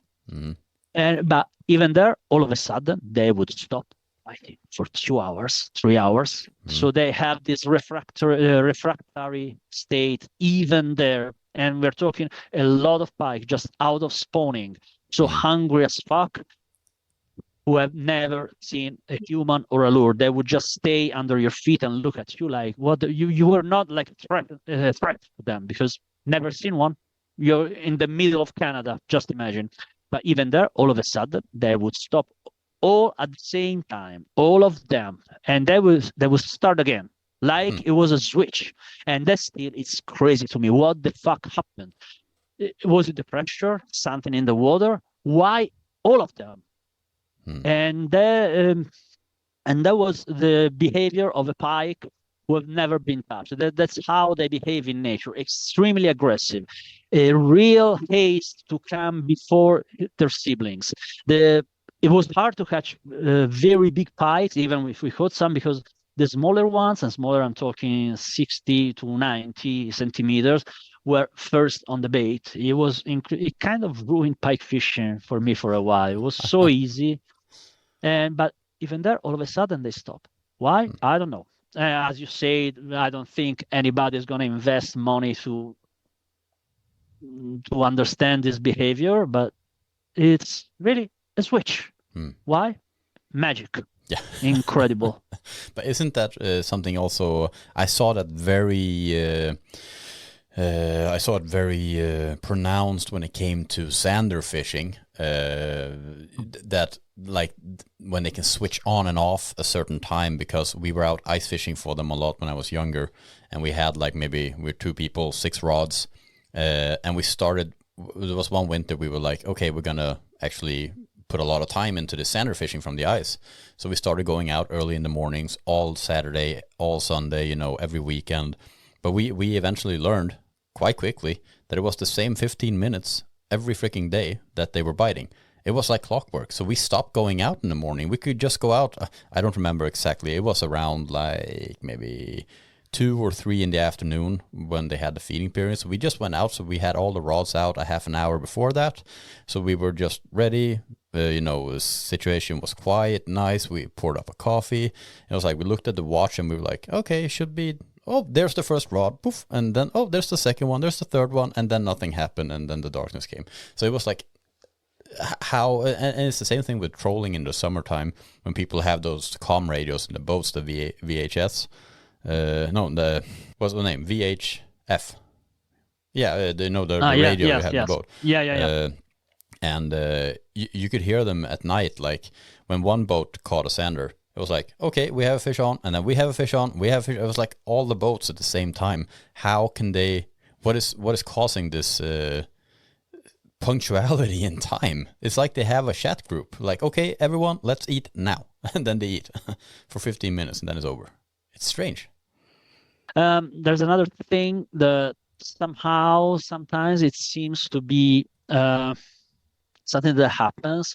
The moon position. Some people really believe in that. I'm still pretty skeptical, but sometimes it's uncanny. Like when you have a moon set, a moon rise, or overhead, or underfoot, and like you have this lunar event, let's say 1 p.m. and you get the only bite of the day in the time. Sometimes I think that might be somehow, it might work. I don't know. It doesn't sound really scientific to me, but it happens to me several times to have me and my friends like, look, what time do you caught this bike? It was 1:20, and then you go check, and there was like an overhead or a moonrise. Moonrise and moon, it might be, but I don't know. I'm not sure. That's actually the only way that I can somehow figure out a pattern, but it's not really a pattern, isn't it? It's hard to tell, because I understand like full moon, in pressure water, they might want to hunt at night. So maybe during the daytime, they're pretty filled up and they don't hunt that much. Might have sense, might have not. I don't know.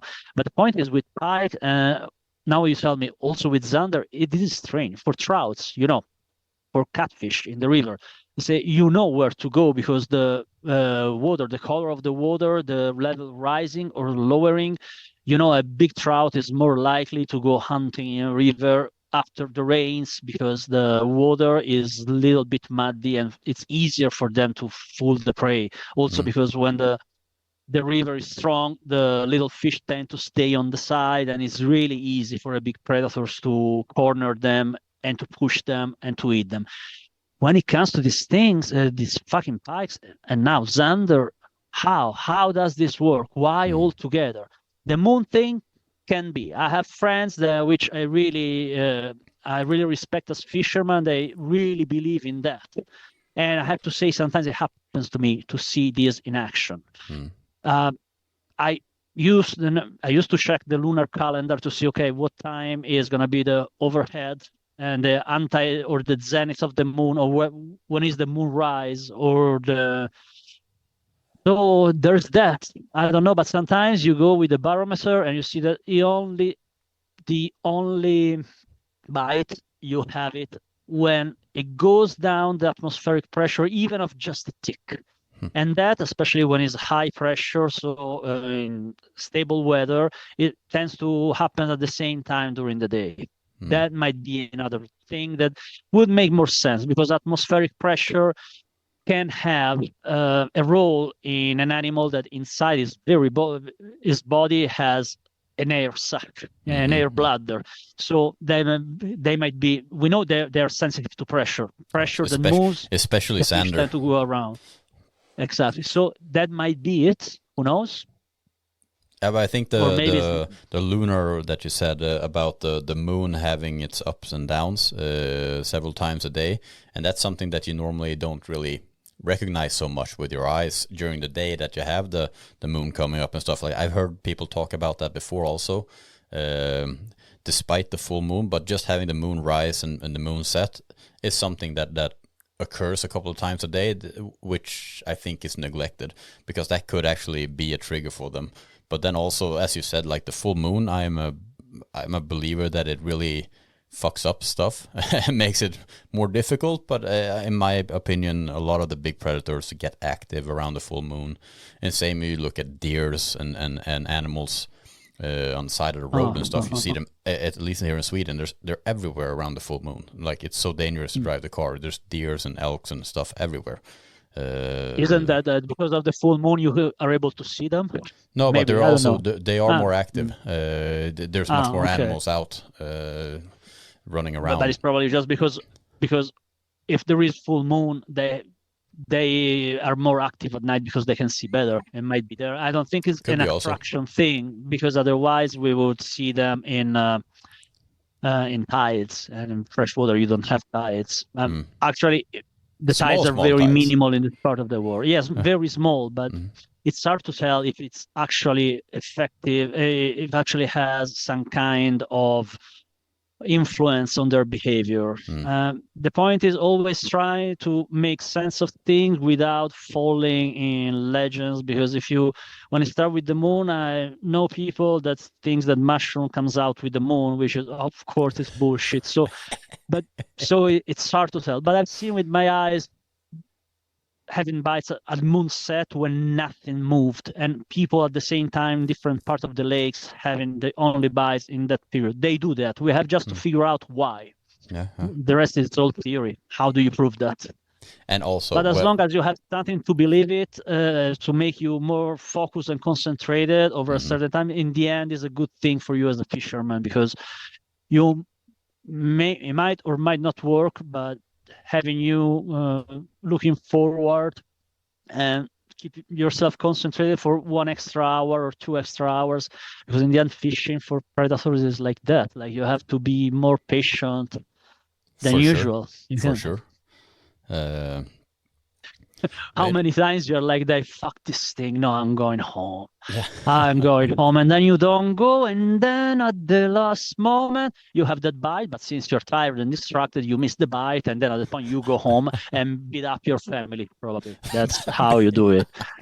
Yeah, I would say we should change the law, like domestic violence should be allowed for pike fishermen if they lost the big one. I mean, no, maybe, okay, this is gonna be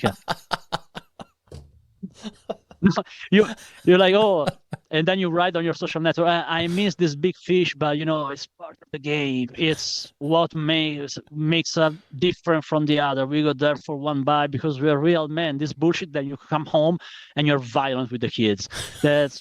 We are a good bunch. We are a really nice bunch of people.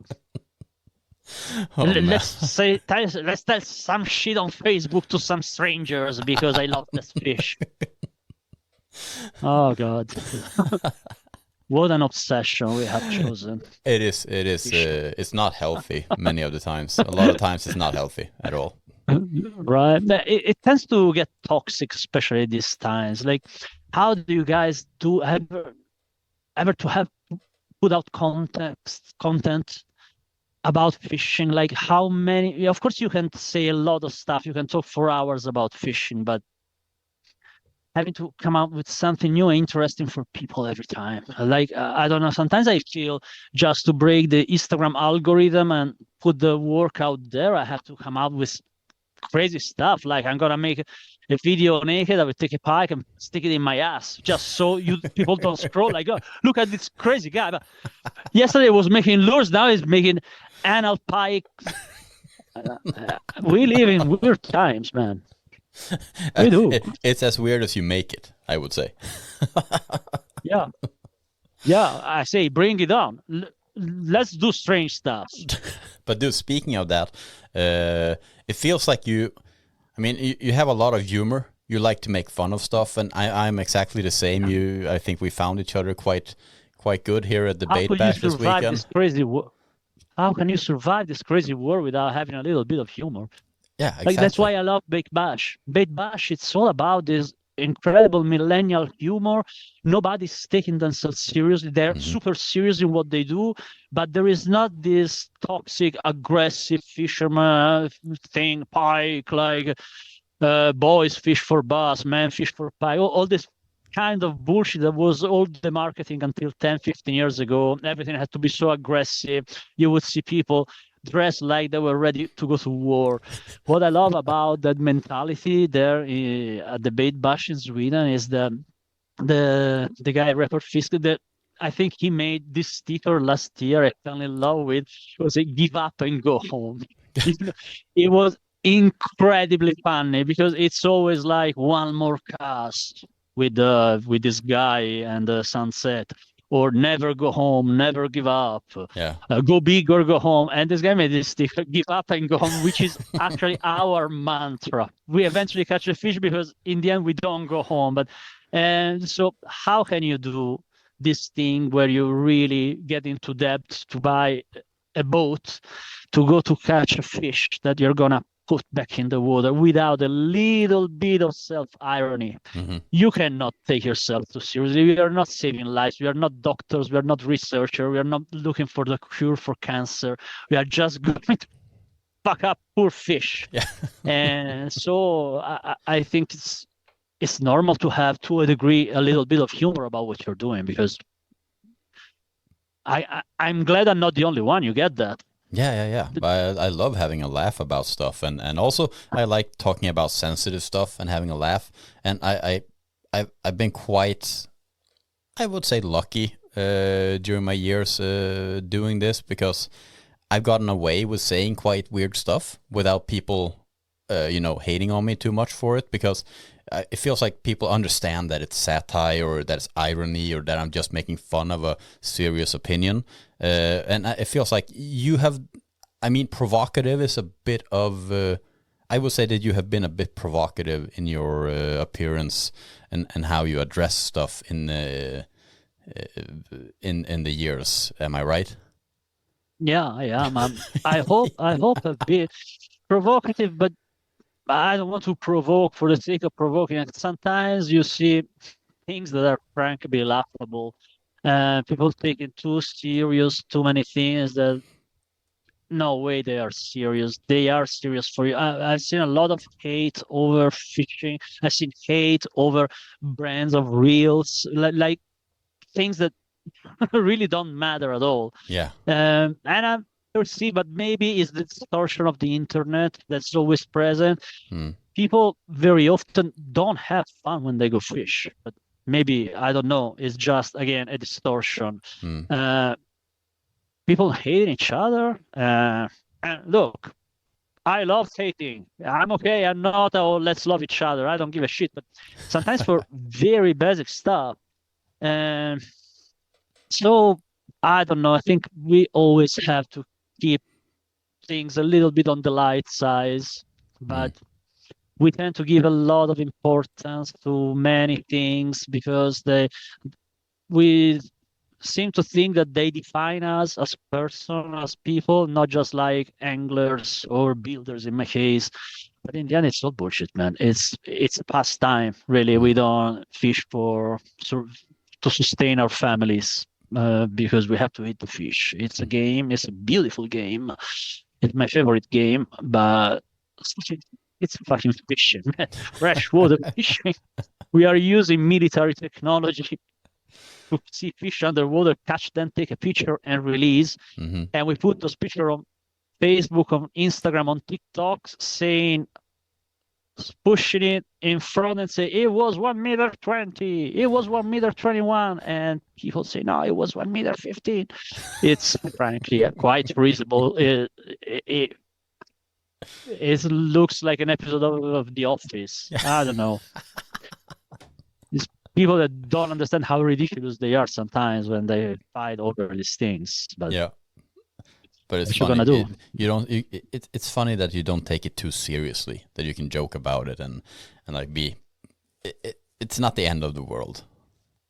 It's not. I take it dead seriously. I don't sleep at night for this thing. But in the end, you have to not to get too much detached out of reality. Like in the end, is that it's fishing, lure making, no less, but no more. Nothing less, nothing more than that. But I don't know. In my opinion, from what I've seen in Sweden, there is people are much calmer about that. Probably was just the bait batch environment. I was super friendly. You know, it's a small event, and everybody seems to know each other, at least to a degree. And it was really a fucking Woodstock of lure making. You don't breathe the kind of anxiety competition that you see in bigger events. I was in Berlin for the second year this time, and of course, since I was lucky enough to be parasiting mollusks, so I didn't have really a problem of giving them 20,000, 30,000 euros for the booth. I was really just there. I was seeing people kind of complaining or looking at each other in certain ways because they had a better space than the other. And I understand that to a degree because they have a lot of money invested and they have to have a return on that. When I see this kind of competition or competitivity among small people that actually don't have money in there, so it's just pretty stupid. There used to be a lot of competition between builders in Italy back then. People arguing, no, I made this soft lure with the double tail, but reversed in this version. I was the first one. You copied myself. Say, no, look, they already existed. I wasn't involved in that, but I witnessed those kind of kindergarten fight that were, of course, both in public on social networks and then in private with people threatening, I'm gonna call my lawyer. Seriously, man, are you telling that you invented the idea of no? It's just simply stupid. So it's really refreshing when it happens to just talk about fishing with nothing involved. It's nice. No hate. That's what I like with the bait bash. It's very laid back. As you said, most people are aware of each other, like we know each other since many years. So it's basically just a big get-together of nerds, the Comic-Con of sport fishing, but very, very familiar. It's super, super fun. And I'm glad that that we have these international presence also, like Andrew Gardner coming over from America is super good. You coming from Italy. We have Mel. It's super cool to see these this little thing just growing. But still not really growing, but advancing, maybe. Advancing, yeah. Advancing would be a good word, I think. I think the bait bash still have room to grow without giving away its soul. Because I'm pretty sure there's a lot of people in the world that sees fishing this way. Rather than a commercial big event that in the end is called. It's just brands trying to not even to convince you to buy that stuff, but just to establish a presence in every fishing show. So if you're big, you have to be there. You have to come up with new things to attract more visitors to your booth. And then, of course, it's part of the game because even at Bait Bash, there are bigger brands. I think it's sustained by them in the end, rather than the smaller ones. But I think there is still room to grow without losing the soul of the event. So I'm really optimistic to see what's going to happen in the next years. Also, there is the Bait Fight, that is kind of the twin event in Poland that I attended in November. It's super cool. Also, that there is really a request from a lot of people about this kind of alternative grungy show. And it's not just about pike. I'm pretty sure that all the crowd from, of course, there is the fly fishing community, the fly tire community that sometimes still always seem at these shows to be like on one side, and on the other side you have the lure builders, which is kind of stupid, but we'll overcome that. And there is the perch community. I'm pretty sure that sooner or later some people from saltwater spinning or casting will join. It's probably because being a Swedish show is really more concerned about pike and probably perch or zander. But in Poland it was several other techniques. But I personally love all the fish world, not just fishing world, that it's around the kind of thing, the fish art, the tattoo artists, the illustrators, guys making t-shirts or apparel. There is a lot of stuff, interesting stuff, that is much more interesting than your normal big ass event, that it's tiring and it's boring, and in the end it's all the same. But I think I hope to see it get bigger. The perch part of Bait Bash is actually growing, as you said. We're seeing an increase now with Intertackle, Border Boutique, and stuff like that coming to Bait Bash, and that's just we see it increasing a lot. So I think perch will be until next year it will be increasing a lot.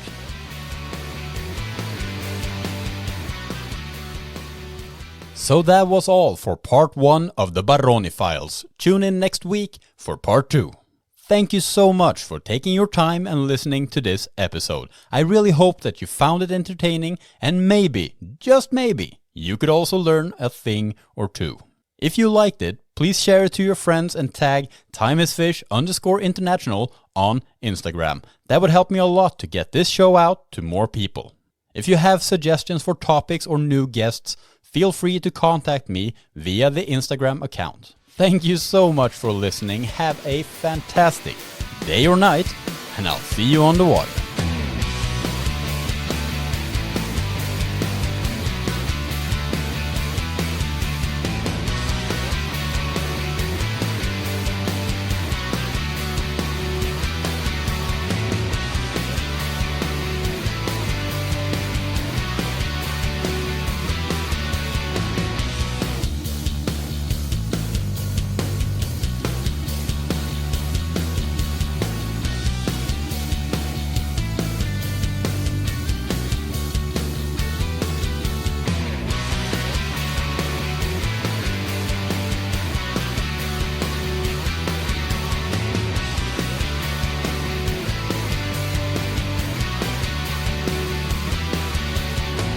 I'm not a teenager now, because if I had access to fast porn in my pocket all the time, I would not be here to tell this story, because I don't know how kids do it these days. Like, kudos to them. Like, wow. And you still manage to go to school and have a normal life with naked girls in your pocket. That's really something. So bravo, new generations. I would have obliterated myself for the friction. Trust me, I would be dead by now if I had that opportunity back then. But still, fishing. We were talking of fishing, not obscenity. I think maybe the kids nowadays, they don't get enough credit as they should, maybe.